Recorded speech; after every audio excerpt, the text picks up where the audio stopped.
मातिले मातिले मुखा पिंधा लुटेरा घरे पशिले महिला को हाणिले कणास गोलरा गाँव में 3 मुखा पिंधा लुटेरा आतंक देखा मिली।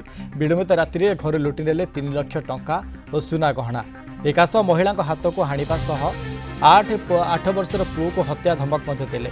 सूचना गड़िशा गदा थाना पुलिस तदंत आरंभ करिछि। घर तैयारी बैंक ऋण कर 3 लाख टंका नगद आनी घरे रही सुना गहना लुटि नहीं लुटेरा माने। दुर्बृत्तों आक्रमण में रेणुबाला आंगुठी को धार अस्त्र आक्रमण करते पुओ को हत्या धमक दे दुर्बृत्त मैंने आलमीरा चाबी खोली लुट करते। गत 25 तारिख राति में डेलांग सीरीयस लुट होता। डेलांग कल्याणपुर सिंह गाँव गोटे राति एककालीन 4 जन घर सीरीज चोरी करते। शिक्षयित्री ममता राणी साहू घर 17 लाख अधिक टंकार सुना गहना संलग्न भुवनानंद साहू घर पशि 6000 टंका समेत सुना और रूपा मुदी लुटि नहीं दुर्बृत्त। सेभली सहदेव बेहरा घर पशि कबाट भांगी ट्रंक रे थिबा अलंकार समेत टंका नहीं डेलांग थाना अभियोग होइछि। घटनास्थल डेलांग फांडी अधिकारी पहुंची साइंटिफिक टीम और संधानी कुकुर सहायता स्थिति अनुधान करुछथि।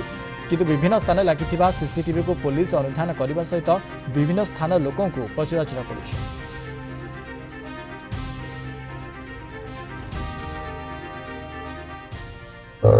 मानस कुमार साहू रिपोर्ट करते चोरी कर से आधार आज पिपिल थाना डेलांग थाना 3टा केस 87, 88, 89/2026 मुझे 88/2026 केस आयो तदंत चलछि साइंटिफिक तदंत चलछि एबे तो किछि कहबनी।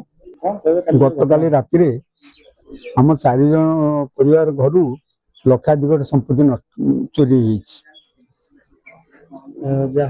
टाइम अच्छी 1:40 ରୁ 2ଟା भितर। मु उठिली 1:40 देखला 1:40 ରୁ 2टा।